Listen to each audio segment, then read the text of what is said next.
All right, welcome, ladies and gentlemen, to the show with no name. I am your host, Anthony Sterling, aka the Gap to the Avenger, and your neighborhood friendly super Negro. So today, I'm gonna merge everything together. We're gonna go straight into the Geek Table talk.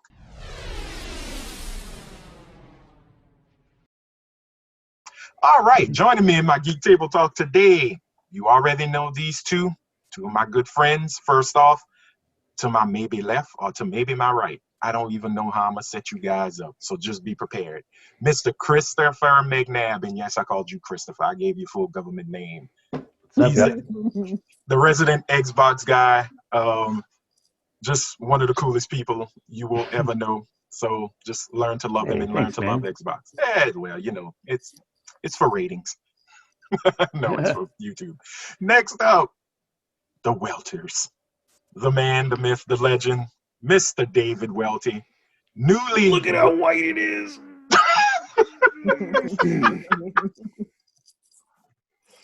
All right, and his ultra whiteness, but there will be no white privilege on this episode today, good sir. And last but certainly not least, I'm fanboying now. And if you don't believe me, ladies and gentlemen. This woman needs no introduction, but I'm going to give her one anyway. Comedian, writer, co-host of El Rey Nation, which is currently airing right now on El Rey. And if you don't have DirecTV, you should be able to see her lovely face along with Cameron, Kelly, and Hector. But if you got DirecTV like me, bastards, I can't. So I had to beg her to come on my show, and boy, did she finally make my dream come true. Ladies and gentlemen, Miss Vanessa Gritton is here with us. Thank you so much for having me. No, thank you for finally having us. Does that make sense? Oh man. No, we've gone through hell to get this episode. Like episode 3 has been cursed. If it's not internet connections, if it's not flooding apartments, nephew to the hospital, no, and that is not a joke. That actually happened. I'm so glad he's doing well. There's been a whole lot of shenanigans. There's been some madness. But finally, episode 3 has finally happened and got Vanessa with us. Thank you. As David said, and you know, you are not the token lady. You are a fellow geek. You are a fellow nerd. But David was like, I'm tired of the sausage fest. And I'm like, well, we will get a very educated and lovely lady to join us who will embarrass any gamer, any nerd with her knowledge, with her gameplay. She is a Nintendo junkie. Yeah. See? I actually got into it with Network and had to cut down my impassioned plea for why the GameCube was underrated. They had 3 pages and they're like, you need to make this a paragraph. And I'm like, but I have more to say. The GameCube, it was a phenomenon wrapped in an enigma, wrapped in some ugly ass plastic. But portable. It was ugly plastic. I say it had the handle, man. Come on. It had the handle. It thought about the hands that would be touching it. It was the one that was like the most like gamer forward. It was the one that was like, you could take this to your friend's house. It's compact. It really thought about like the experience of the player, and I'm on it again. It was the grandfather of the Switch. The Game Boy Advance bottom piece. Yeah. Oh, yeah, that's right. Could connect the Game Boy to it. Man. And damn, Nintendo. It actually had its own specific patent for a type of gameplay because of the game Eternal Darkness. Yeah. Where it would turn on the players, for anybody at home who's never played that game. It had a sanity meter where if you lost sanity, it would make the console act like it was like messing with you. It would like look like it was restarting, or like your controller was disconnected, or it erased your memory card, or there was like spiders on your screen. I got into that game. And the only game that came even close, and not even that close, was Metal Gear Solid, when you fought Psycho Mantis. Everybody remembers. Y'all remember how to trick him? I will read your mind. Take the control out of port 1, put it into port 2.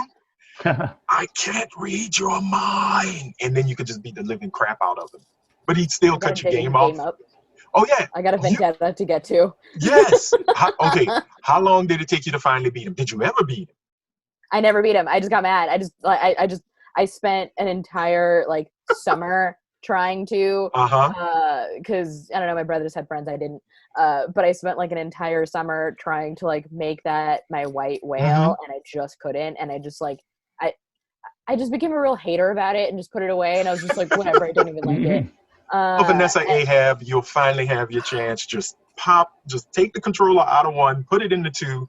He's gonna tell you straight up, because if you could do it in certain parts where, when you know the part where he says, "I will move things with my mind," and you can do the whole "my controller's moving," and then right after that, hurry up, take it out, put it into one, put it into two, and when he goes to read your mind again, he can't, and then you could just beat the living crap out of him.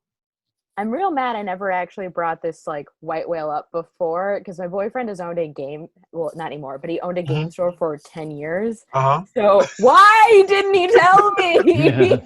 I think he probably said, well, she knows everything, so she should know this. She knows that. Yeah, she should know that. If not, I'm going to storm out after this and just be like, we need to have a conversation about what I don't want is to get online and see El Rey Nation's Vanessa Gritton in jail, and then see the video on TMZ. He never told me about Psycho Mantis. And everybody's like, what is Psycho Mantis? And then you see Donald Trump, psychos, but Russians, China.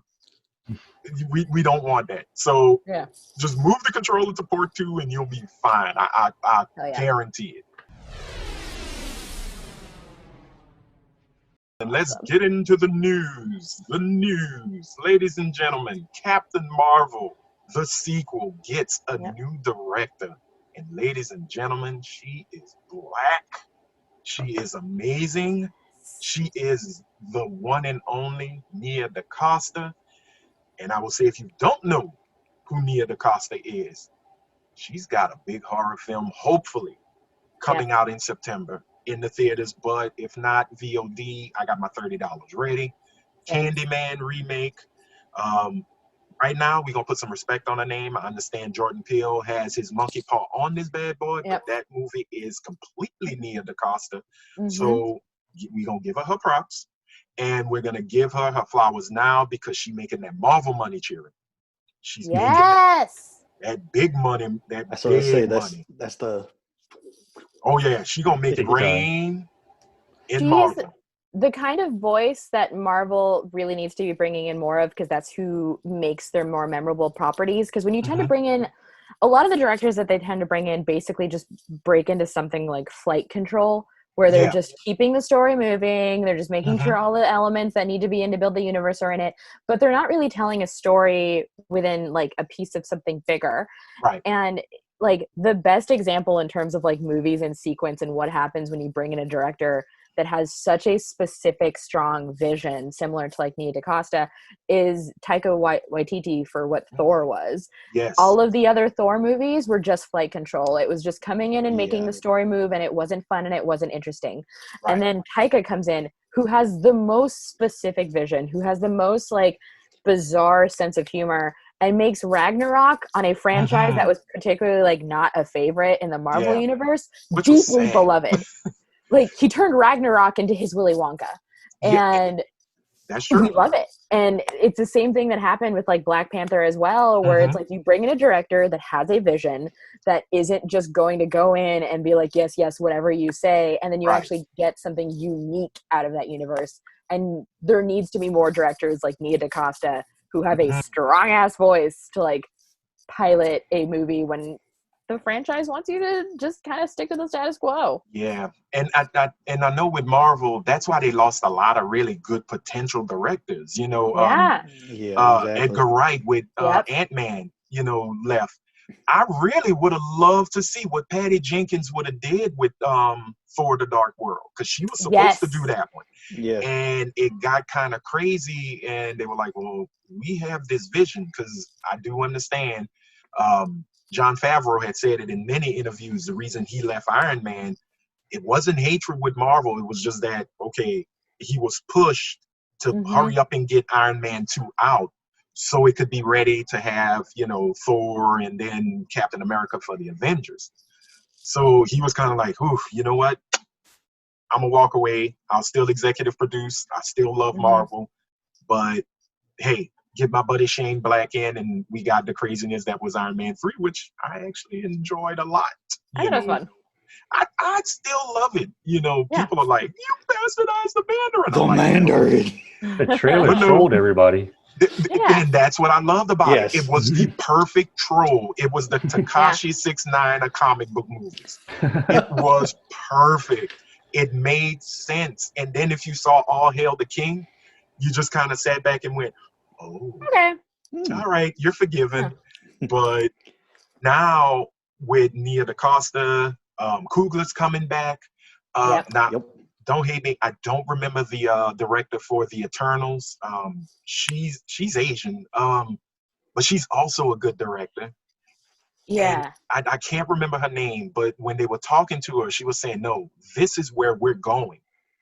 Feige gave us a blueprint, but now he's at the point where, okay, guys, go as weird as you want, but make sure you come back and center it. It's the same thing he did with James Gunn. And I think if James Gunn wasn't able to do Guardians of the Galaxy, I don't think Taika would have been able to bring in Ragnarok.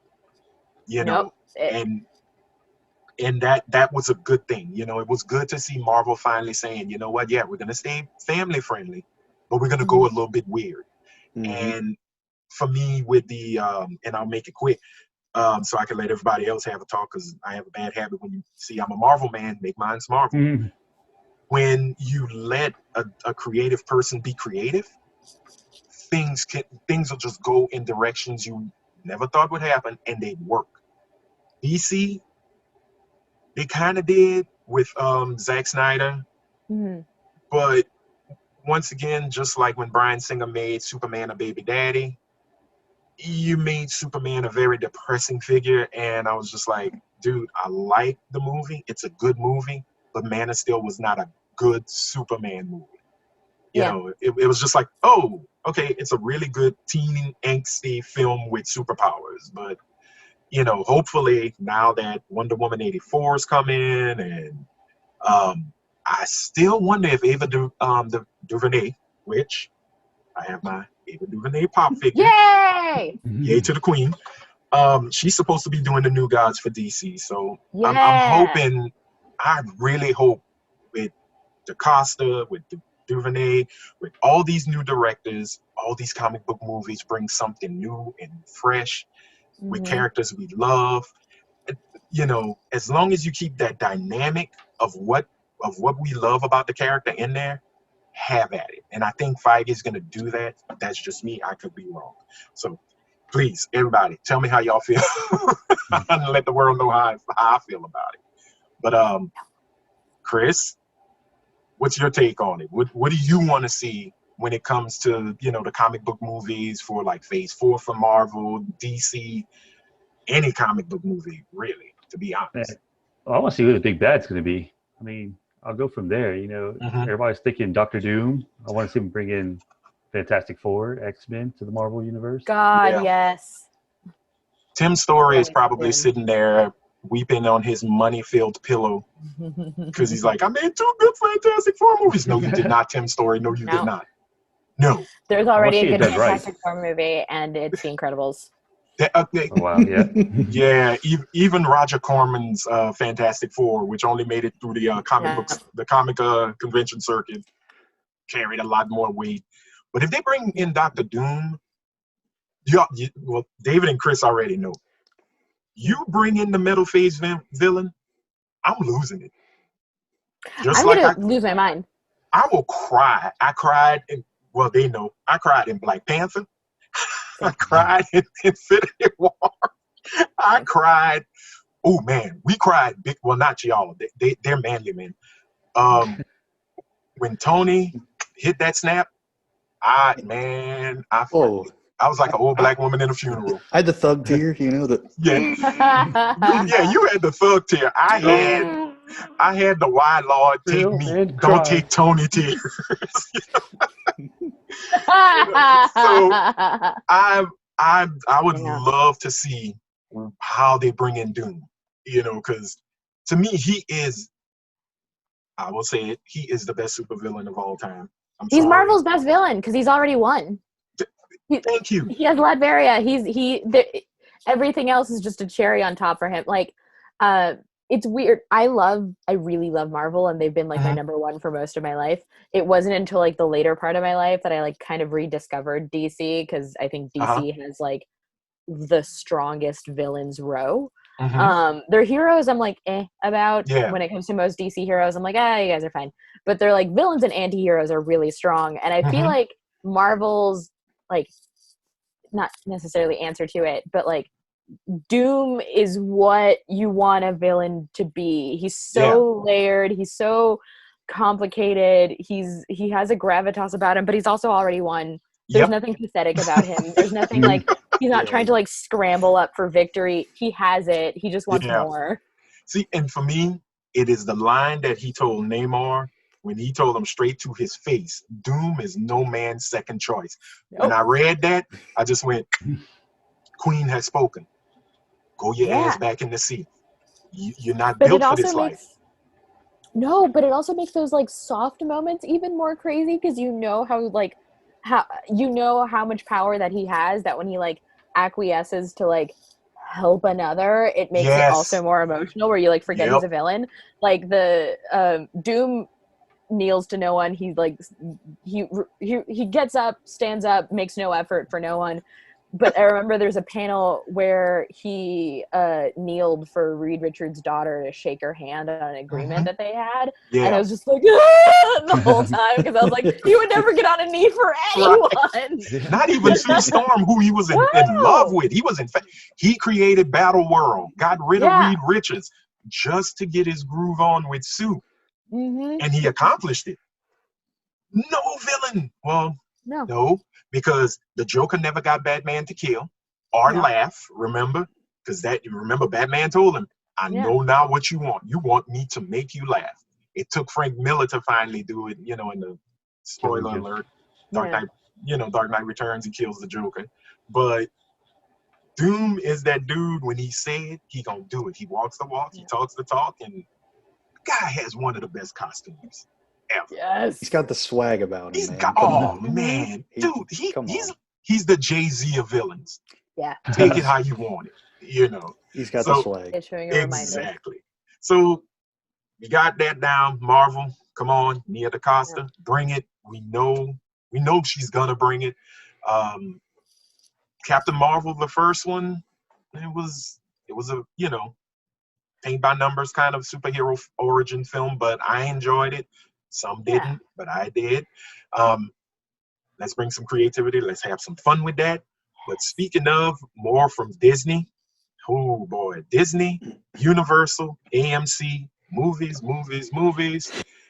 Ladies and gentlemen, the new VOD model is here, and Disney is telling everybody, y'all gonna do what we say because we Disney. Yeah. And right now, Mulan, one of the big films that was supposed to drop this year in the theaters, not dropping in the theaters. Well, kind of, sort of will, but it will have most of its viewership on VOD. So the company said September 4th, you will be able to see Mulan in all of its wondrous glory on Disney Plus for $30. Now, 13.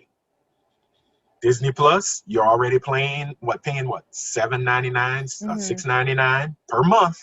Correct. Now you have to add an extra $30. Now, the company is trying to be friendly about it. They are saying that when you pay your $30, as long as you keep Disney Plus, Mulan is yours. So that's not that bad, but still $30. To my panel, is $30 too much? If so, what do you think is a good price for a movie like this, Mulan? Never went in the theaters. It's a first run. It's a major blockbuster. How much do you think Disney should have said, you know what? Yeah, 30 is a little too high. Let me listen to Chris, David, and Vanessa. What price would you say, hey, shut up and take my money, Disney? So, we'll start with Vanessa. This is a weird one. because like I get secondary pricing. I do. They did it with Trolls, which was one that was like box office wise insane because it was right at the beginning of quarantine. It was something that was new. And it's a really confusing model right now because we're trying to figure out like what movies are releasing now versus what do we postpone so theaters even have something to screen. That's why John Carpenter even said like Halloween is being pushed. There needs to be something to like there needs to be something to come back to. Right. I do feel like 30 is on the steep side because like again Trolls had a great release at like 20, which makes sense. 15, 20 makes sense. 15, 20 is a steal considering like normally you'd be paying for like 2 adult tickets, kids tickets, however it may be, plus concessions.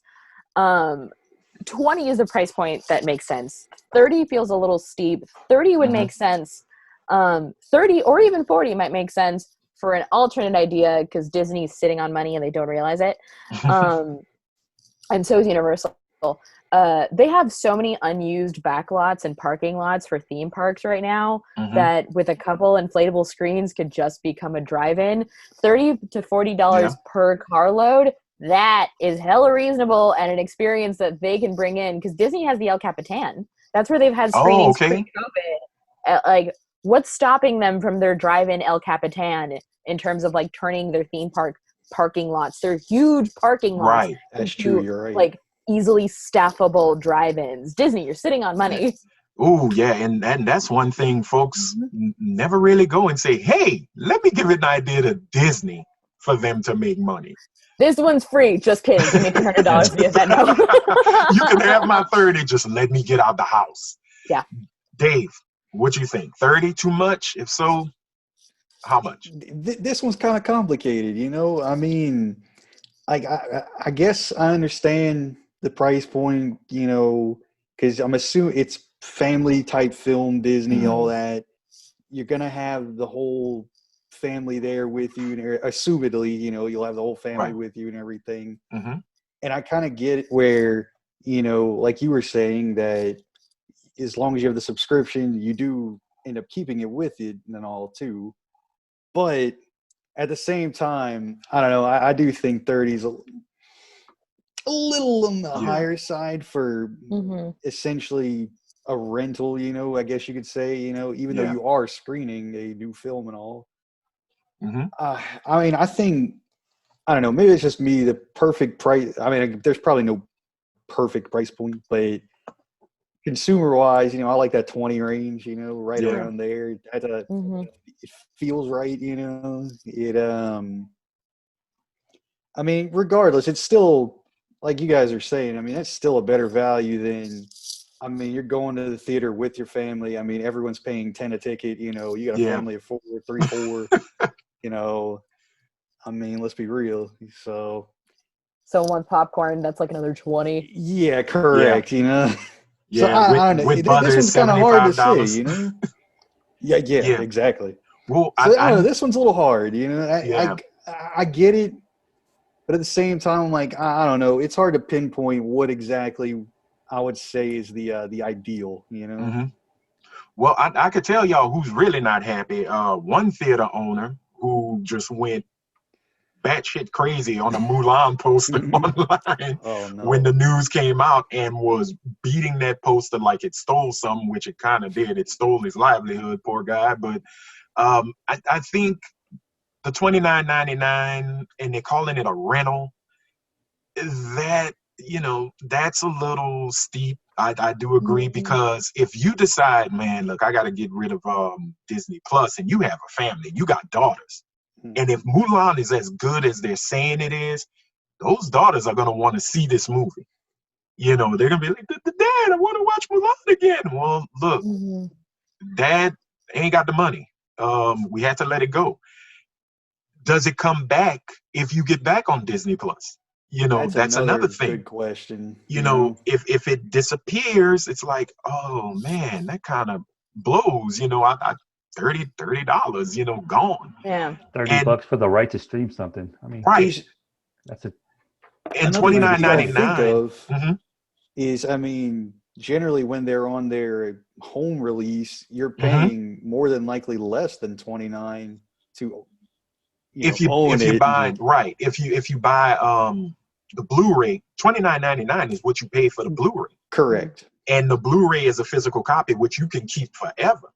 You know, what I don't want to see, because I really want to see movies continue to flourish, is people get on them torrents and start doing some things, you know. And yes, folks are going to do what they got to do to be entertained. Sorry, it's just what it is. If it's too high, they're going to do what they got to do. But I think if Disney kind of looks back, because I think they're not going to change this price. You know, it might be a little too close to its premiere. But I think if the backlash is feasible, you know, to where they actually hear it from, you know, Mount Money, I think for the next movies, they'll sit back and go, okay, well, $29.99, that was an experiment. Didn't go as well. We made a profit, but we want to make more.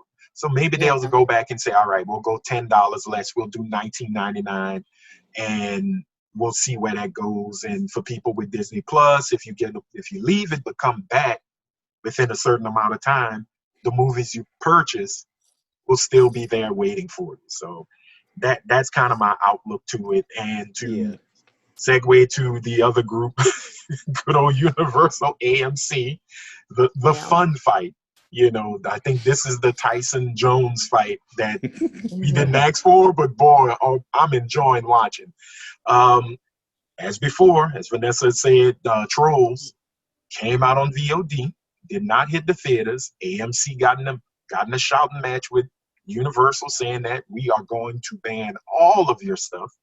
Universal was like, fine, just to let you know, we made our money back and then some with Trolls. So you go on, Sugar Boo, go ahead and take away all the Fast and Furious movies and see if anybody's going to come to your rinky-dink theaters. Yeah. Well, AMC had time to think about it, and Universal was nice enough and petty enough to let them think about it. And they came to this really weird and strange agreement where first run movies will have a theatrical release, but once the theatrical, I think the timeline is done and it leaves, there's a 17-day turnaround, and then it becomes digital and streaming. And I think I got that right. I think I'm reading it correctly. So Universal is basically saying, you can have your ticket sales. We already know where our money's truly going to come from now. So AMC had to do something that they really didn't want to do. They had to eat crow, because right now they are starving for content. They need content on those screens. Correct. So at the end of the day, content will always be king. Everybody understand that. If you don't, ask the owner of Netflix. He knows. That's why this dude is paying billions of dollars to buy all kinds of IP. All kinds of comic books and all kinds of stories. Content for streaming services and theaters is king. Everybody learn that lesson? Good. Now go forth and do right in the world. All right. Our next story. I have to do it. John Williams, don't sue me. You're dead. No, John Williams did not die. He did not die. That was a song that somebody did. It was called The Tribute to Christopher Reeves. My friend David Pierce will sing that song for you for the low price of $17.99. See, cheaper than Mulan. A steal. DC Comics and Warner Brothers and AT&T, the overlords, are announcing FanDome. Okay, I like that. My voice was carrying on that. On August 22nd, this is their Comic-Con gathering for all DC fans. There is going to be movie trailers, big announcements, television, games, film, comics, all in one spot. And the people at AT&T are only giving it to us for 24 hours. Yay. So, folks, what are y'all expecting from FanDome? What do you want to see at FanDome? I already know there's a few things. The Suicide Squad game got announced. And the title is Suicide Squad, kill the Justice League. I think that's what they're going with right now. And they have that poster with the crosshatch over Superman. And I'm like, okay, is this in the Injustice universe where everybody's superpowered and they can really hurt Superman? Or does Deadshot have kryptonite bullets? We don't know, but supposedly there's going to be a trailer. There's going to be a Q&A session for only 20 minutes where folks can ask questions about the game, gameplay, probably get a launch date, systems. We already know it's going to be Xbox, PC, and Sony. Yeah, people, don't forget Sony, PlayStation, yay, whatever. Also, there was the Wonder Woman trailer. They have a new Wonder Woman trailer that they're going to put out again. That's still up in the air about a theatrical release because it was supposed to be this month. It was supposed to be August. Yeah. Now I think they said they pushed it till the holiday 2020. So, guys, VOD it. VOD. And we can officially say goodbye to DC Universe. That is going the way of the dinosaur, as pretty much everything that they have on there is going to move to HBO Max. So the only thing I hope they do is honor your DC Universe account and let you move into HBO Max, either for a discount price or a year free, you know, because DC has some really good shows. Doom Patrol, Titans, really good. Swamp Thing, I still say Burn in Hell, North Carolina. Y'all were wrong for what y'all did. I'm so deep into the new Harley Quinn show. Oh, man. You know, the profanity threw me off. But after episode Stick 1, with it. Oh no, I watched them all. Yeah. I watched them all. I am obsessed with it because it is all of the Batman storylines. If I'm gonna say something inflammatory for a second, everything happening in the first and second season of the Harley Quinn show is every Batman storyline if it wasn't run by cowards. Like every single one is if you weren't like real chicken shit about like just being super to doing the same story over and over again and like pushed some of these boundaries in terms of like what the characters could be. Every single character that had a bad run in the comics is getting a second chance, better than they ever had before in the Harley Quinn show. It is so good. What is old boy, the little short one with the psychic powers? Dr. Psycho? Oh man, that episode when he called Wonder Woman the C word. And what made it so funny, he's like, "You'll never get me, Wonder Woman. What are you doing, you thing?" And they showed the baby. The baby, when it moved to the baby, I was just like, yeah, okay, DC, I see where you're going with this. It has some of like the best pieces of humor that DC has ever had, but also like characters that you've been like, this character has been sold short. Like Bane. Like the Break the Bat with Bane and Batman in that was done in such a like it was done in a way that I truly wish Christopher Nolan like actually went for. Right. And like also Barbara Gordon is given like the shot that she has never been given in other pieces of media where she just exists as like kind of a backup or kind of I can't talk. Sorry. But I really for what they're doing with Harley Quinn, because I'm not the biggest Harley Quinn fan. I'm kind of an old school. I love Batman the Animated Series where she started. I love that Harley.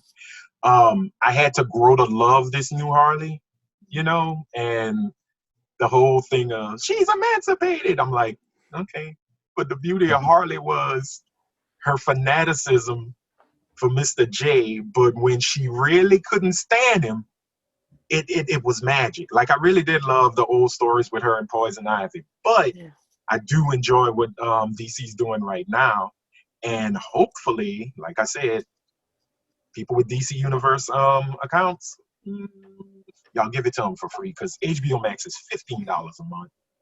Just give it to them, folks. They suffered enough. Like honestly. They've suffered. But what would you guys like to, what would be a big announcement at FanDome you would love to hear? Chris, he put his hand up. What we got? Warner Brothers Studio now joins Microsoft. Who? Oh man. I don't know if it's gonna happen, but hey. You never know. It'd be huge. You know what I'd love to see? I would love to see the high execs at Sony hearing that news. Because you know, right now, and we're going to get into it in the bigger conversation, they have $750 billion to spend on exclusive titles from third parties. I would love for Microsoft to say, all right, we bought Warner Brothers games. We got NetherRealm. We got Rocksteady. We got everything under the sun. Who wants exclusives? Come on, Sony. I dare you. You know, so that would be my dream. I would love to hear that, though. I would sit there and squeak. Phil Spencer walks out. Oh, just dude. Drops him. And you know what? He has his little jacket button, and he does a Peter Moore. We own it, bitch. I would just look. Superman, come on. Yeah, he opened it like Superman. I want to see, for me, I would love to see a trailer for Black Adam. I don't even know if they shot anything.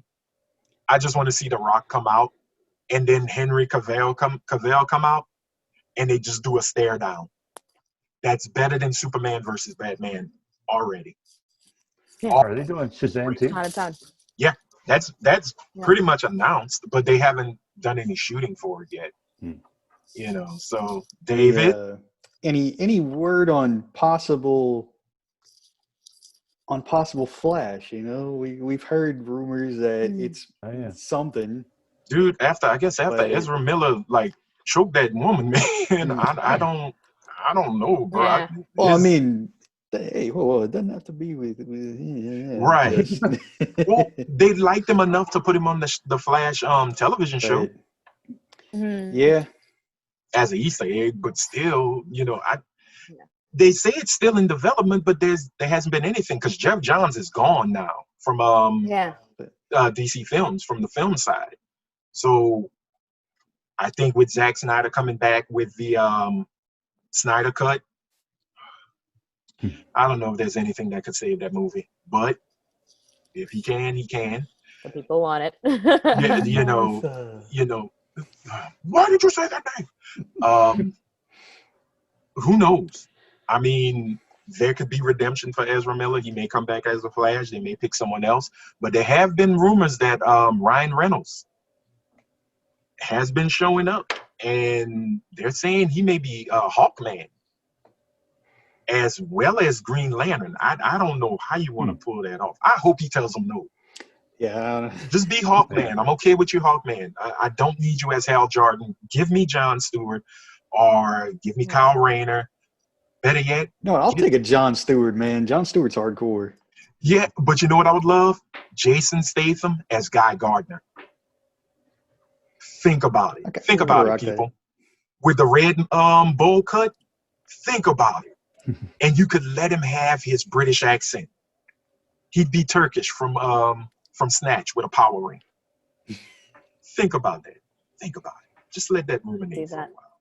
Think about it. So, Vanessa, I think I asked you, but what was your thing for DC fandom? What would you like to see? I mean, I would love to see, like, there's the speculative of, like, what we know they're probably going to talk about, what we think they're going to talk about, and, like, the, like, asking Santa Claus, but you know you're not going to get it. And so, like, my speculative would be, like, dope. If we could hear about, like, a Harley Quinn season 3, awesome. My, like, I'm asking Santa Claus, but I know I'm not going to get it, but it would be amazing, but, like, it's fully not going to happen. I would love to hear literally anything about a live-action Batman Beyond. I would love anything in that universe. I think that universe is so perfect for, like, this, like, CW verse that they've created with your Gothams and your Flashes. I think the Batman Beyond universe, especially now, like, looking into, like, future dystopia, it's one of those things where casting wouldn't even be, like, it wouldn't even be, like, that much of a to-do as it was, like, casting a Batman, because you're basically just casting, like, an older Bruce Wayne and a Terry now, but, like, that would be my, like, Christmas wish list request. That would be sick. Or in terms of just, like, stupid asks where I'm like, no one would want this. a animated Deck Star series because I love that cat Red Lantern. I like a cat that's so mad it barfs its soul out. Give me that as an animated. That is not a happy camper. I love Red Lanterns. Out of all of out of the whole Lantern Corps, the idea of anger and resentment being your thing, hilarious to me. I love a Red Lantern. And for me, I would actually love to see. I don't know why. And when you said Batman Beyond, if it becomes a major motion picture, I think that would have been the movie. I could have seen Robert Pattinson. Is it Pattinson or Patterson? It's Pattinson. That's actually the one I was thinking of too, where I was like, he'd make an interesting Terry. Terry, yeah. I think he would be a really good Terry McGinnis. I could really see it. I don't see him as Bruce Wayne. I don't know why. And why do we gotta have? Okay, I guess I'm xenophobic. Why we gotta have Brits as our as our Bruces? No, I don't really care. I see him as a Bruce more than a Bat in terms of just I'm bored and I wish I wasn't what my human skin is. Yeah. Bruce hates being Bruce so much. Bruce wishes he could just be Batman all the time and that Bruce Wayne was dead. And I think Robert Pattinson hates being Robert Pattinson. Right. He truly wishes he was just any other guy. Anytime somebody's like, "Aren't you Robert Pattinson?" He's like, So I think he has that in common. Where they hate their human prison. I'm Team Edward for life. Team Edward. And he's like, I don't care. Get away from me. I did a Safdie Brothers film. Exactly. Did you not see The Lighthouse? I was in The Lighthouse. Oh, I was in The Lighthouse. I was an absolute animal in good time. Exactly. And he has another good film that's coming, The Devil All the Time, with Spider-Man, with Tom Holland.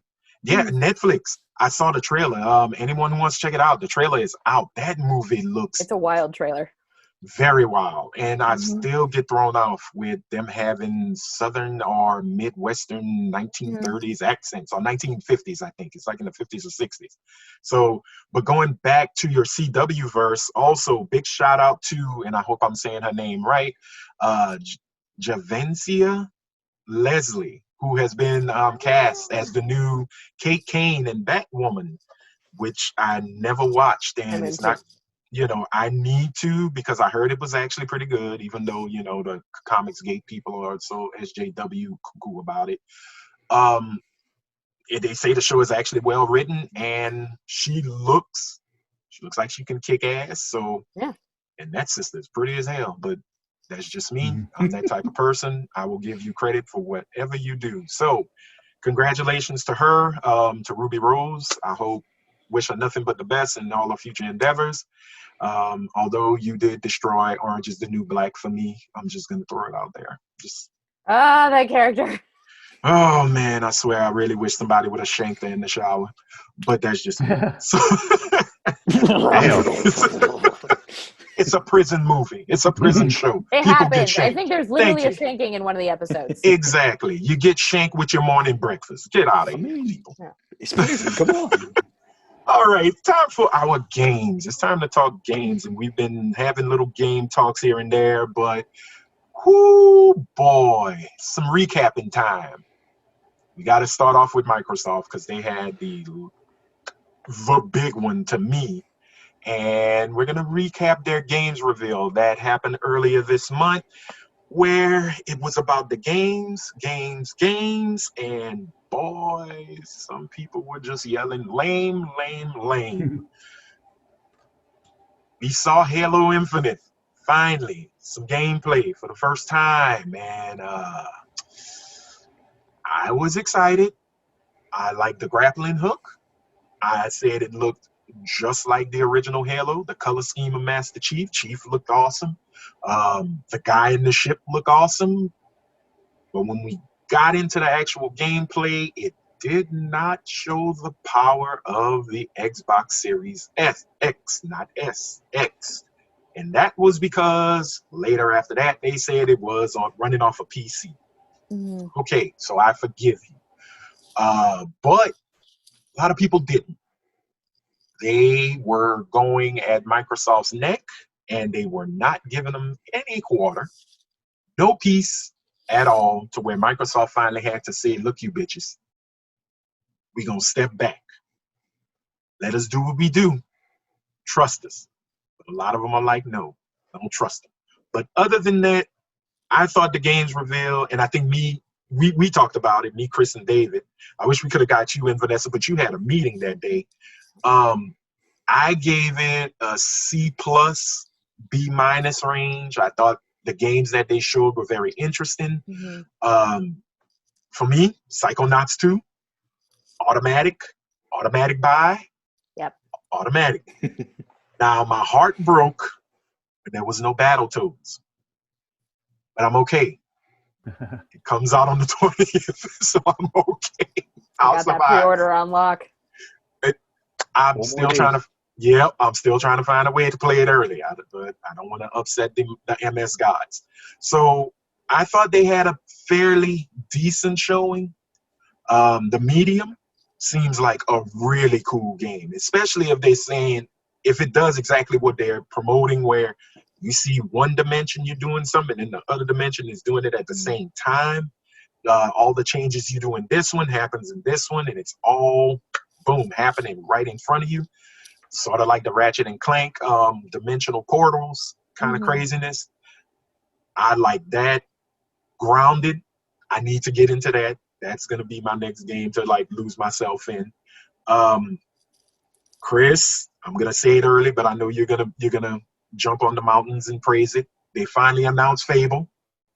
Yeah. So I thought that was a really nice way to end the show.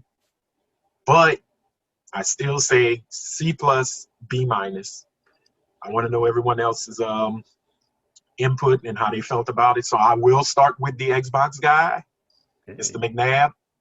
The floor is yours. All right. Well, starting off with Halo, I went back and watched it in 4K. Frames per second are amazing.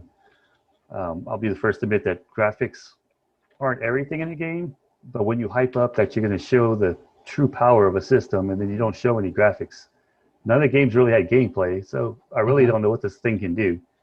Had a lot of trailers, and the trailers they showed, I'm really hyped for the games. I mean, State of Decay, Everwild. If you're a horror fan, then Stalker 2 and Medium are gonna feel that need. Yeah. I think that the steal of the show was Avowed. That one, I think, is what people are going to be talking about in a couple of years, if it's the next, Elder Scrolls game. Yeah. With them dragging their feet, this could like slide in that spot that everybody loves playing, those Skyrim games. But overall, I'll probably give it like a 6.5. Okay. My expectations were just too high. I was expecting more for them to really show the power of this thing, and so you gave Microsoft a D. And yes, D's get degrees, but damn it, sorry guys, you got to do. It was hyped up too much. I mean, they were saying they're gonna have mic drop moments, they're gonna show all this other stuff, and it wasn't there.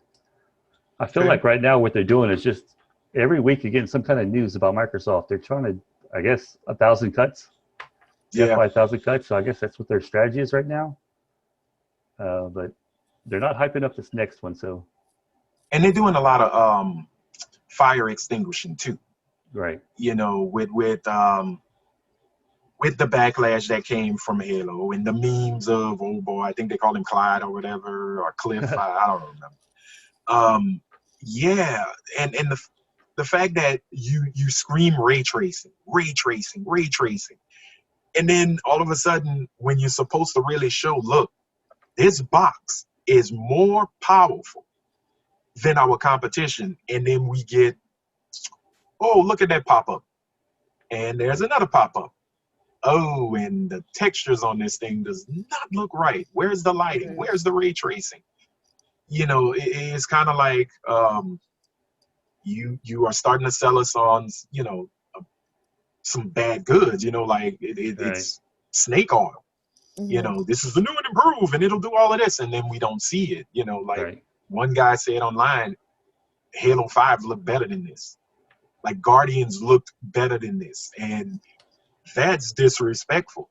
Like if I was 343, I'd have the posse in the car going to his house, beating this dude down like, hey, bro, you don't know how to make a video game. Step your ass back. Like, fight now. It's time to fight. And sadly, Now Halo's been pushed back to 2021, which I'm okay with. I think Do it's it. for the best. Yeah. It's for the best. And people who are getting mad is starting to get on my nerves because how long have we been waiting for Cyberpunk? I'll wait. Last year. Last year, bullshit. I think I saw. We I saw was at, Cyberpunk. I'm sorry, go ahead, Vanessa. I think I was at a Cyberpunk promotional event Mm-hmm. 3-4 years ago. Yeah. Like, I have a photo from it where like they like had some like journalists and stuff come in and like take photos in front of the Cyberpunk bar, and I'm like, it was at most I think 4 years ago, but definitely in the ballpark of like 3 years ago. So why are they so mad? Like games get pushed back. We've seen it even before Corona. Games have been delayed. Spider-Man, Red Dead, Final Fantasy Remake. All these games have been, like big games, have been pushed back. It happens. I think what it was is that the fact that this was going to be the first Halo to come with at launch since the original Combat Evolved. So that really drove the hype. So it was like console, game. Our greatest game is coming with our greatest console. At the same time, go into the world, and all of us, who are fans of Halo would have been lost in paradise, just enjoying it. But, And things happen. they want people to play this one for like 10 years, is what they're saying. This is like the last Halo game. They're just going to keep updating this one. So if they leave a bad taste in your mouth right from the start, it's not going to be a good look for them. Right. Vanessa, what do you got? What's your grade? I mean, for me, it's absolutely Psychonauts 2. That's the game I've been playing Rhombus of Ruin on my Oculus to get ready for it. Nice. It's gorgeous, and it like integrates so much of like the Psychonauts style humor into like the gameplay that comes with an Oculus, and also like a lot of like the interesting parts of Psychonauts gameplay where it takes like the powers that you have, and makes it like a part of it to where if you like move your head, it's basically like your Magneto. It's dope. So it's one of those things where it's like, this is like a perfect while you wait game. Right. It's a better teaser than like any trailer could provide. Well, I told you it was like a LSD trip. It's like an LSD trip. I think the game that I'm like, it's not even like that I'm looking forward to. I just wanted to talk about it because like can I swear? You can. The fucking audacity. I love Psychonauts 2. Did anybody see the trailer for Crossfire X? Yes. Like the new Counter-Strike, right? Yeah. That's what they've been pushing. That's what they've been pushing. Do you remember in the early 2000s there's a trend in gaming trailers where they would take like a normally faster song and like slow it down so it was creepy. Like you saw this with like Mad World and Gears of War. Right. Which was perfect. Which was perfect. Sometimes perfect, sometimes dumb as hell. Crossfire X brought that back, and the song that they chose to have like a nice gentle white lady singing like scary and creepy over like a slowed down track is X Gonna Give It To You by DMX. That's the song that they had on the Crossfire X trailer where they had a lady sing it soft and sweet. What? I didn't even hear that. Oh, I feel bad. What? Well, it wasn't hip hop, so I didn't use my card. I know it. Yep, they took X Gonna Give It To You and then they slowed it down, and I haven't stopped. I haven't, like, initially, wow. It was my boyfriend that saw the trailer first, and he was like, this is a song they use, and I didn't even look at him. I just told him he was lying, because I was like, no one would do that. No one would shoot themselves in the foot that bad and do something that feels like parody. It feels like what you do when you parody another game, and they did it earnestly. So, I don't know. Maybe you're a good game. I wouldn't know. I was too distracted by that stupid ass movie. And that's the game. Remedy is doing the story. The single player game version, right? Like they're doing the single player mission. Yeah. I know, David. I know where you're going with Remedy. Don't be mad with them just yet. We're gonna get to that. We're gonna get to that because Remedy's gonna get it. Trust me. So give it to you. Gonna give it to you. Jake. DMX is like, what? I have a horrible DMX, but So in grade wise, and you know, you don't have to give one. I gave it a C plus B minus. Chris gave it a D. I'm not going with numbers. 6.5 my ass. That's a D. Yeah. What do you give Microsoft for their games reveal? Because they did promise games and they gave us games. They just didn't give us. No. I'm giving them a C minus. C minus. Y'all showed up. You showed up. You tried, but you still fumbled some. So it's passing. It's a passing grade. Okay, passing grade. All right, now we got to talk to PC's the best, man. It's PC. PC delete. The elite, Mr. Welty himself. Well, you know. First off, man. Put on your elite glasses. Let everyone know. Oh, sorry, man. Yeah. Now, sir, listen to me, sir. Well, you console people.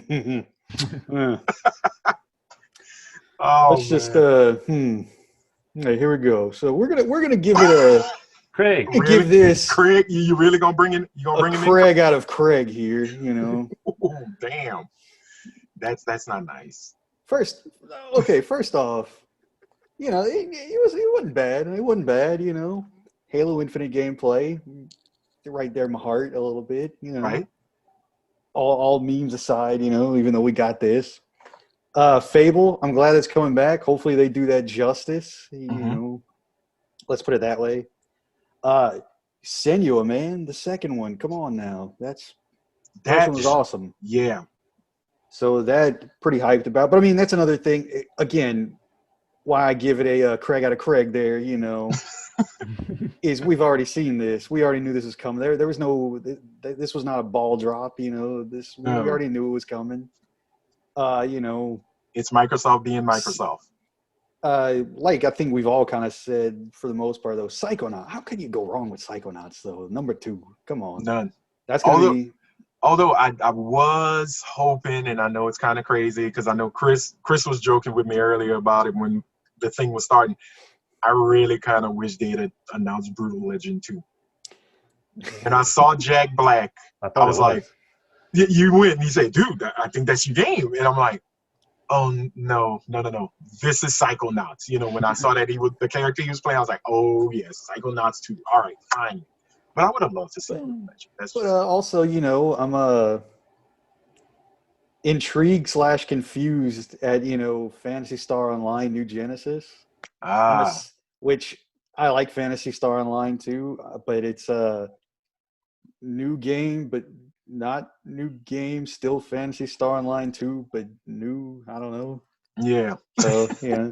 It's Phantasy Star. Whatever. But I like Phantasy Star, so there you go. Right. You know. See? Yeah. Overall, you know, I give it my boy out of my boy. So Craig out of Craig. Yeah. So we could take it. We'll just leave it at Craig. I noticed no one mentioned Tetris. That's such a buzzkill for me. You know what? I don't want to mention Tetris because of Vanessa. I don't want Tetris her Effect to go. Is cool though. Let's get this straight. It does, but I don't. The game is cool. But it's not a ball drop. I don't want to hear in the tabloids Vanessa went on a Tetris-filled rage and let the world feel her pain. So we wasn't going to mention Tetris at all.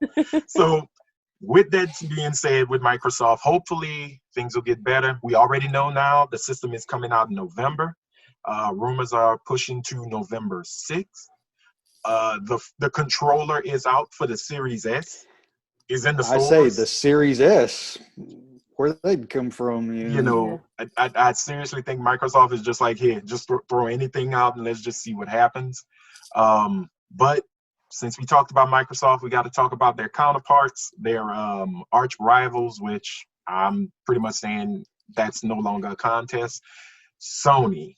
Sony's gonna Sony. That's how I'm calling it.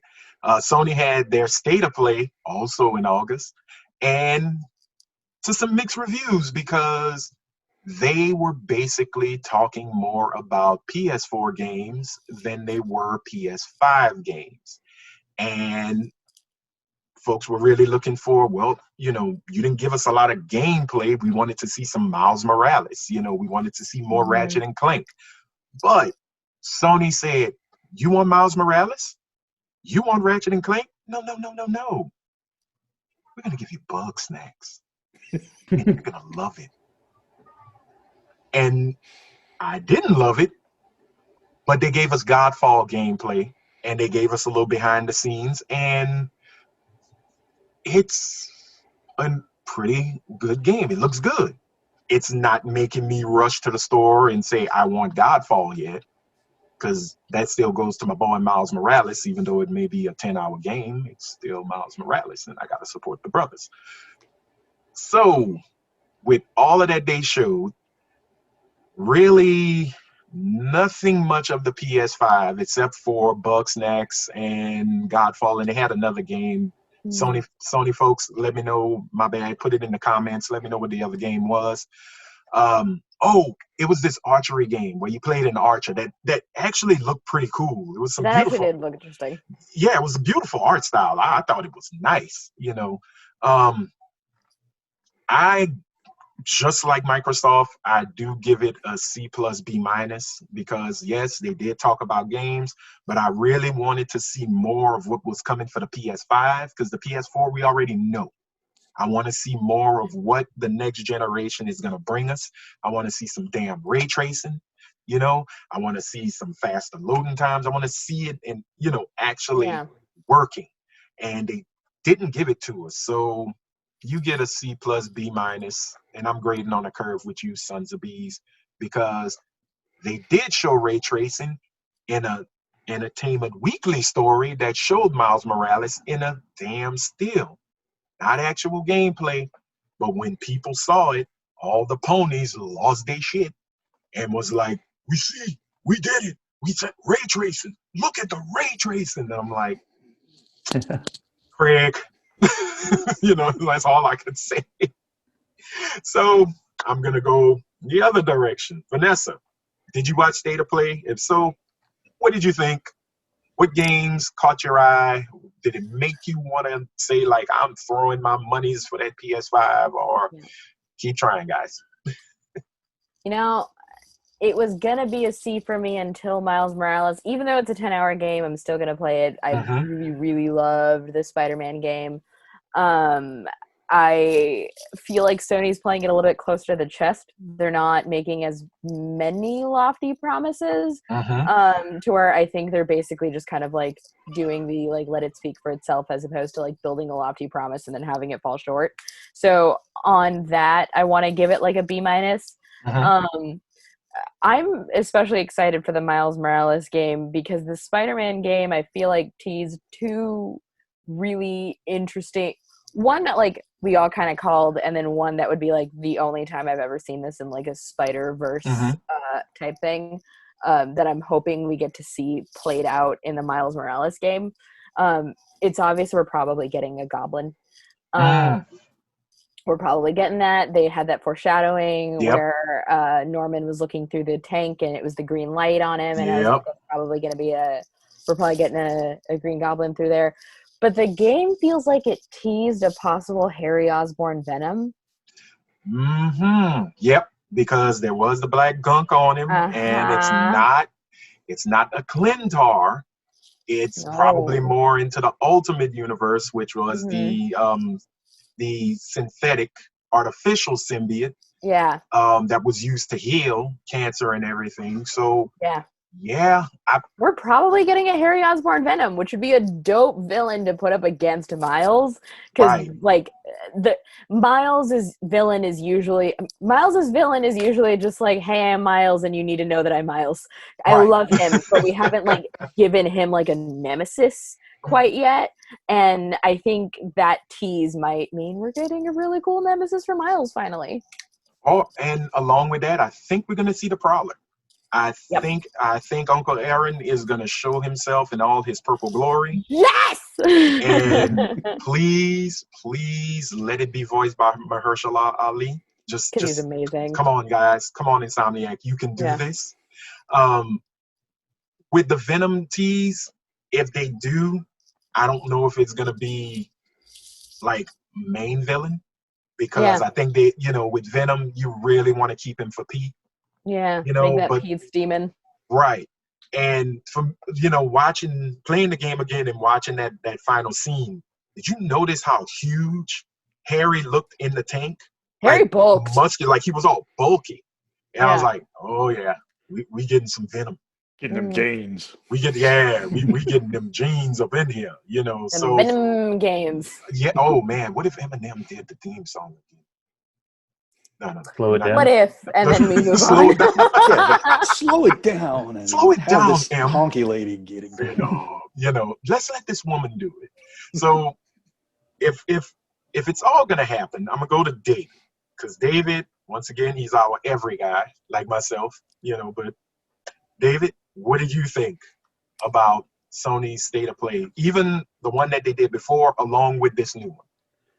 I thought they were all right, man. You know, again, neither one. Let's be real. Neither one made me like, oh my god. Yeah. Miles, like you guys, the Miles Morales. I'm a big Spidey guy. Like, whether it be Peter or Miles, but I'm really hyped to see the Miles, man. I'm hyped. Yeah. Like I said that to you when we first saw it. I was like, my boy, he's coming. Yeah, I was screaming at the screen. I was like, finally we get justice. I don't know. Crash number 4. That's cool, you know. Yeah. Good times. Trying to think. I'm like, Godfall, whatever. We got some cool sort of Pokemon RPG online coming. You know, it's been out. Temtem's been out on the PC for a while, but we got that coming to PS5. Right. Yeah, I don't know. I'm gonna give this a bug snacks out of the pedestrian. You know.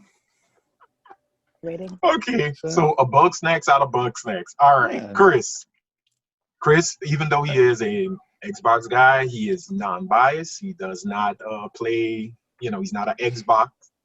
He's just a gamer. So, Chris, did you feel about Microsoft's state of play? Not Microsoft. Sony's state of play. I didn't watch it. Oh, good job. Well, that's an F. It was over once I got home, and I just went through it. You know. I watched Godfall because you recommended it. Okay. So what did you think of Godfall? I was like, hey, it's Monster Hunter meets Destiny type looking game. So had a little bit of Gears of War, the new Gears of War feel to it. I just in my mind, I wanted to see more PlayStation 5 stuff. So I don't have a PlayStation 4, so I just kind of skimmed through it, what it was, and I just like, I can't really grade it because I didn't really watch it. Okay, well, nope, that's fine. So F from Chris. We'll just leave it at that. Sony, do better. So that's it for that. Got 2 more stories, 2 quick ones. I want to talk about exclusivity. Exclusive, fucking exclusives. We all know now that Spider-Man is showing up in Marvel's Avengers only on the PS4, not on Xbox. And that brought the world back to the days of when Marvel Spider-Man was announced only for the PS4. Anger, hatred. I hope your PS4s explode. All kinds of madness. What I'd like to know, and what I've had conversations with people online, is exclusivity now hurting the games industry? Or is it just, hey, that's just the way it's going to be from here on out? I don't think it's hurting them because, I mean, it's stupid, but it's not going to hurt them because they're making so much money. And unless it's like an active, like, organized, tended thing, because there will always be people that buy it, which is unfortunate because similar to EA, it's when you lean into the status quo that it becomes the status quo.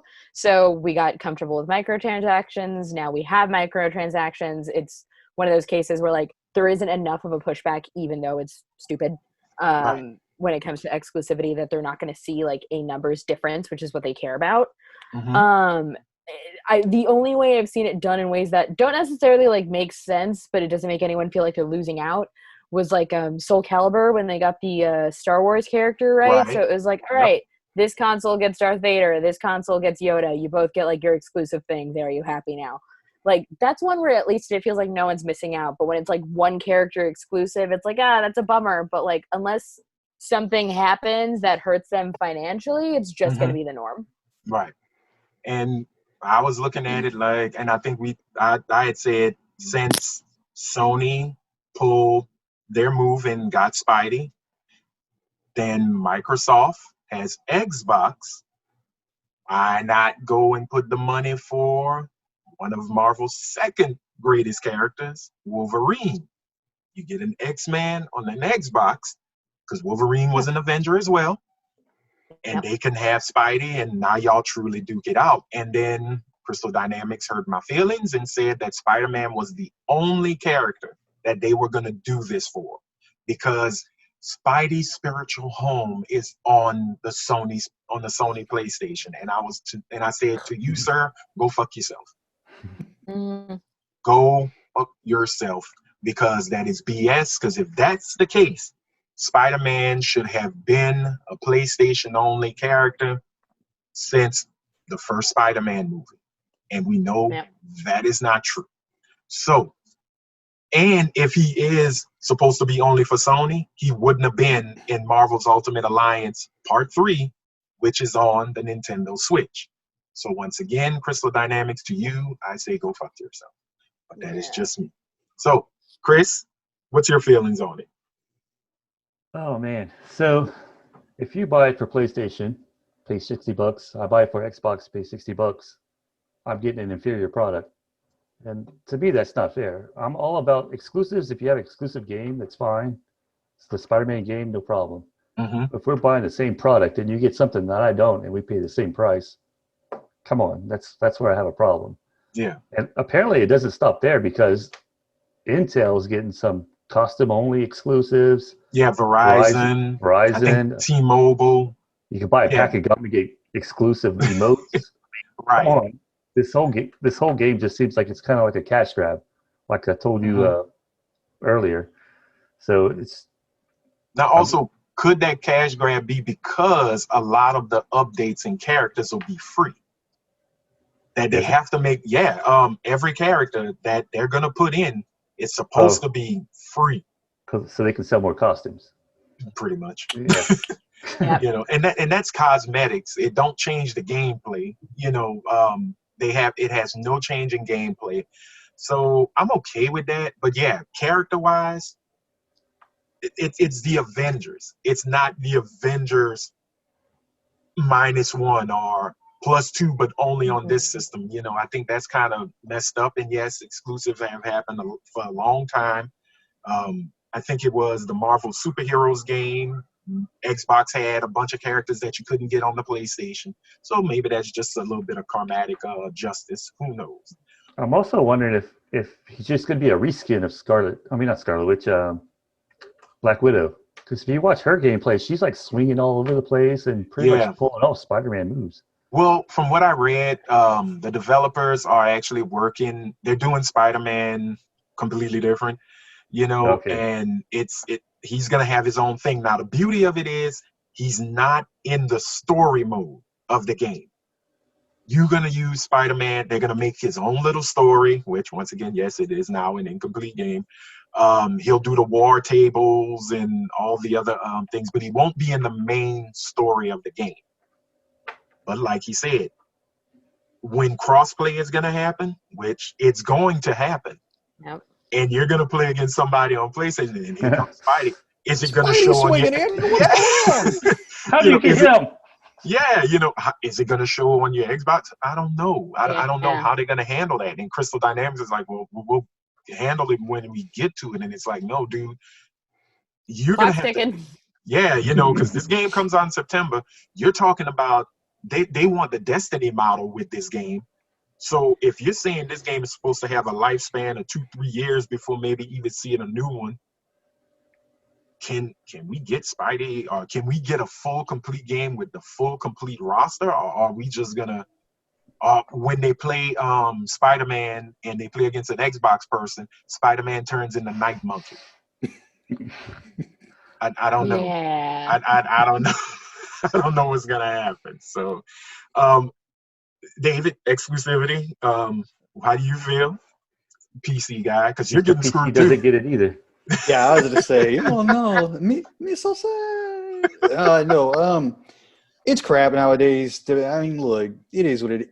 I get it. Like exclusive games, I get that a lot. You know, you got to sell your system. Mhm. I understand. Now, it's just this process, man. With the you only get this one piece of content on this and that and other things. It's just garbage. And I mean, Mhm. there's you guys have kind of gone over it, but that's all I'm gonna say. It's garbage, Yeah. man. Like, shouldn't happen this day and age. You know, I get exclusives, even though that sucks sometimes too. But I get it. Everyone's got to sell their console. Everyone needs to, have you have to have a reason that people want to be on your platform. You Right. know, Mhm. I get it. It's And it just makes me I'm sad, man. I'm completely okay with a timed exclusive, a 6-month, Yeah. a year exclusive. I'm not really a fan of that either, but I mean, at least that way, hey, everyone will still get Yeah. said content. You know, To get your money's worth. Right. So Yeah. so I'm guessing. Well, Vanessa's like, hey, it's gonna happen. It's not hurting. It's They're gonna make money.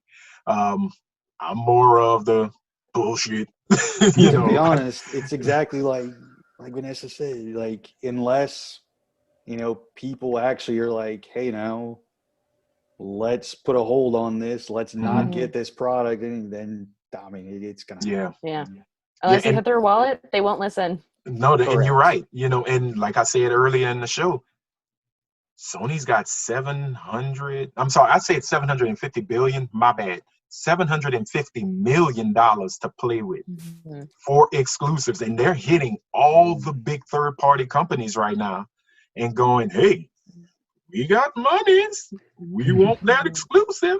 It's like And you said earlier, cash is king. So, I cash mean, is king, content is king, and it for me. I have no loyalties because I have them all, and it's not a brag. I mean, look, I got to work to get this shit, but I guess I'm being a peacemaker. I guess I'm being a tree hugging hippie gamer. I want everybody to have that joy.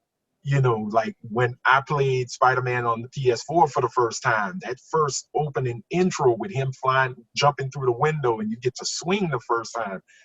I want my Xbox brethren to have that, to get that joy, and just like with, Halo or something like that, I would like for PS folks to play Halo and get their asses handed to them by PC guys real quick, but I'm the same as you, man. Like, I may be the PC guy, but I understand. Like, I have all the consoles too. I understand. It's like I want everyone to not. I don't know if it's a multi-platform release. mhm, I want everyone to have the same experience. exactly. I mean, Spider-Man was supposedly supposed to be multiplayer, but then the news came that Sony was the ones that helped pay for the development and the publishing. So I was okay with that, you know. But if it's coming from Acclaim or EA, no, if it's supposed to be on all systems, a complete game with everything, all the bells and whistles should be for everybody. Exactly. So Yeah. that if I'm trying to be the Martin Luther King of gaming. I had a dream that I was playing Fortnite, and I don't like Fortnite, but at least you can play Fortnite on everything. Oh, It's not do the anymore. same. Well, not anymore because Apple go Apple. So our last story, I'm gonna give this to Chris. Apple is gonna Apple, and Apple is anti-consumer. Chris, your story, run with it. I'm Apple. That's cloud. Fortnite. Pretty much. I don't know what Yep. they're doing. Well, Apple is basically telling everybody our what is it? Our terms of service, all our stuff Mhm. is outdated. We don't care. We're not going back and look at it and change it for a new generation because we are Apple. We are rich. We have more money than your government, and you can't tell us shit because you're gonna buy it anyway. Well, right now they're not letting Microsoft put the xCloud app on their phones because Apple's terms And their whole security thing is they have to have every game be reviewed before it goes on the app or on your phone. Now, Microsoft, being the petty people that they are, they were like, hey, well, our time for development and researching is done with this, so we're not going to be on Apple for a while, but we will find a way to get back on there or get it on there in the first place. So what they're doing is they're letting the consumer do the fighting for them. And if you've been on Twitter, it ain't pretty because people are cursing Apple out like it's no tomorrow. They are using the term that has been used on Sony as anti-consumer or anti-consumer. Microsoft is sitting back and just, I seriously think old boy from Microsoft is sitting there like Mr. Burns, just going, excellent. You know, just like, yep, we ain't saying nothing. We'll let the consumer go at it. Epic just said to hell with them, took Fortnite completely off the iTunes store, so you can't play it on your iPhone, your Mac.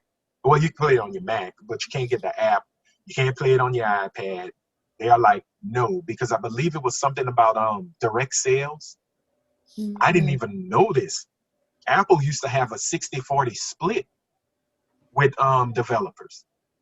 You know, you take 60, but we want 40, and I think they changed it to a 70-30. So, you know, they at first they were Suge Knight, and now they Master P it.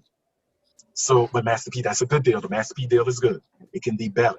So Epic's like, no, you're only doing this to game developers, and we are not going to take it. So we're going to take one of the biggest games that is being played next to Fall Guys. Yes, I finally played Fall Guys. That's an awesome game. Been playing that a bunch. That is addictive. Oh, that's addictive. Chubby little kids. They took it completely away from the Apple's ecosystem and said, to hell with you. You're making our billions without you until you get yourself together. And Apple, once again, Tim Cook came out and said, bitch, check my turtleneck. It ain't wrinkled. If it ain't wrinkled, I ain't worried.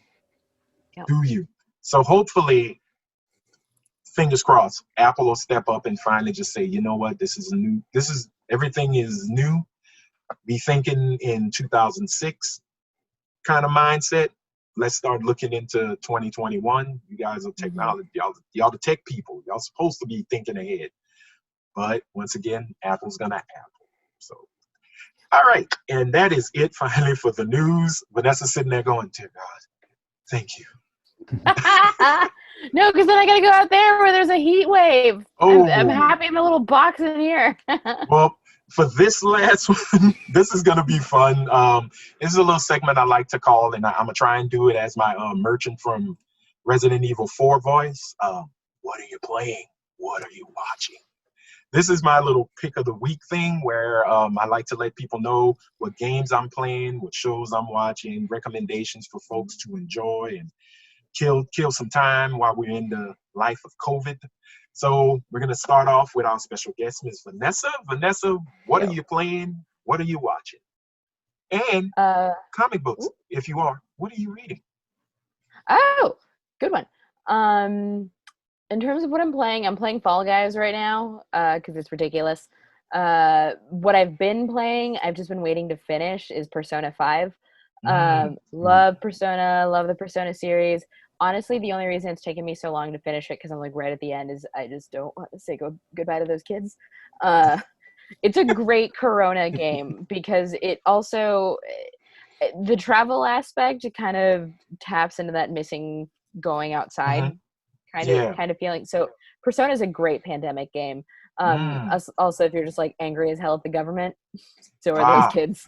Good so job. Cannot recommend Persona Phantom Thieves. Exactly. I love those Phantom Thieves. So Persona, fantastic Awesome. game right now. What I'm watching, so in terms of like watching good stuff, been watching a lot of horror movies. There's a new Llorona movie that's out, not the Conjureverse one. Okay. It's one on Shudder, and it's one that actually like focuses on a Latino story, and it's dope as hell. Okay. So definitely recommend that one for like the good. I've been watching a lot of trash lately. It could be because I'm trapped inside and going insane. But I have watched every single like tough guy show that Sylvester Stallone produces. I've watched Strong. Okay. I've been watching Ultimate Beastmaster. Oh, It's stupid how emotional I get about like just like strong guys swinging around an obstacle course. But it's been tapping into that like reality TV button while still like being kind of cool looking. So Ultimate Beastmaster, it's better than I thought it would be. I've cheered for it like it's sports, even though it's just like a glorified obstacle playground. And comics that I'm reading, not quite comics, but I finally started reading One Piece. And I'm dumb as hell for not having read One Piece before.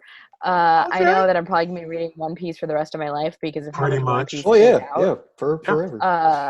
I'm gonna just be reading it forever. But that's a Rip Van Winkle right there. It's a Rip Van Winkle. But I think the reason I like these strongman competitions and I like One Piece is in both of these universes, as long as you try really hard, we respect you. So you get the participation trophies. Yay! Like participation, but only if like you try really hard. Right. Like not just being here. Like be strong and try hard. Yeah. Okay, yes, you lost your arm. Here's a trophy. Yep. Arm's out of socket. Congratulations, Captain Shanks. All right. Chris, what are you playing? What are you watching? What are you reading? I am actually playing a little roguelike game called Undermine. Okay. It's on Game Pass. Also playing a little bit of Grounded. Loving Grounded. Needs more content, but would have played. It's fun. We'll be able to throw people at spiders soon. Oh, yes. Get ready. And right now, I'm still catching up on Better Call Saul. Watching a little bit of War for Cybertron. Oh, great show. And, Optimus Prime's got hips. Okay. Oh, that's up. Hey, reading is fundamental, but also is television watching. Learn, kids. David, I already know what you're playing. Oh, no. The PC. Oh, Lord. Here comes the PC. Come on. Well, sir. No, I've been actually the Paper Mario, man. Come on. Oh, yeah. Versus the Origami King. Yes. Yeah. Now, I'm also going back. You know, Persona 4 just got released on PC, so I'm playing through that again. You know, and then you know I do the League of Legends and all that. Nothing wrong with that. Nothing wrong with that at all. As for me, sorry guys if y'all hear a baby crying, that's my little nephew. Hold on. Hi, nephew. I love him to death. He's awesome. All right, Pop, I'm gonna let you in. No, I'm not. He wants hang time. Y'all hear him? Okay, I'm gonna make it quick. He's the high notes. Oh yeah. Beyonce, look out. Look out. But hold on. Whoa. Hold on. He is coming in. This is gonna be fun. I'm gonna add this to the show. Give me 1 second. I'm here. All right. Hey. So we have a guest. Say hello. Hi. Say hi. Okay, so Brian, that's Vanessa, that's David, that's Chris. Yeah. What's up? That's them. Yeah. He said your name, Chris. Hey. He's like, oh, Chris. What? Yeah, that. There we go. So let me make it quick because this kid owns the house. So basically what I've been playing, Carry On, which is on the Xbox. Yes, chill out. Xbox One, Nintendo Switch, PC. Awesome reverse horror game. House. Awesome reverse horror game where you get to play the monster and kill a lot of humans. And I am completely addicted to Ghost of Tsushima. Yes, say Ghost of Tsushima. Okay, you see. So I'm addicted to Ghost of Tsushima on the PlayStation 4. Definitely recommend that. As for what I've been watching, oh man, I've been watching a lot. P-Valley on Stars is awesome. If you want some righteously ratchet story about some strippers in Mississippi, definitely watch that show. I'm going to do a binge watching recap. So Vanessa, guys, if you guys want to join me, watch some P-Valley. There's a lot of scripting. Uncle Clifford for president. Uncle Clifford 2020. I'm calling it. Also, I've watched what is it? Cybertron, War for Cybertron, which I actually enjoyed. 6 quick episodes. Optimus Prime got hips. Think about that. He walks Megatron with a got switch. lips. Megatron got lips. And you notice how they look very black person. He looked like a brother. He sounded like a brother too. So it's like, all right, I see what you're doing, guys. I'm okay. It's okay. We're multifaceted people. So as for what I'm reading, I just finished reading Lovecraft Country for the second time. Amazing book by Matt Ruff. I'm preparing myself for Lovecraft Country, which premieres on HBO, which I will also be doing a recap for. And I have the book right here. This is my next book I'm reading called The Banks by Roxane Gay. Sorry, buddy, I got to cover your face. The Banks, and also it's been optioned to become, I think, either a movie or a series. So congratulations to Roxane Gay for that. So that's what I've been doing. I'm going to be watching a lot more stuff. What, kiddo? Yeah, it's time to say goodbye. You ready to say goodbye? Okay, he's like, yeah, whatever. Sure. So with that being said, it's time for us to say goodbye to all our family. MICKEY. Please don't sue me, please.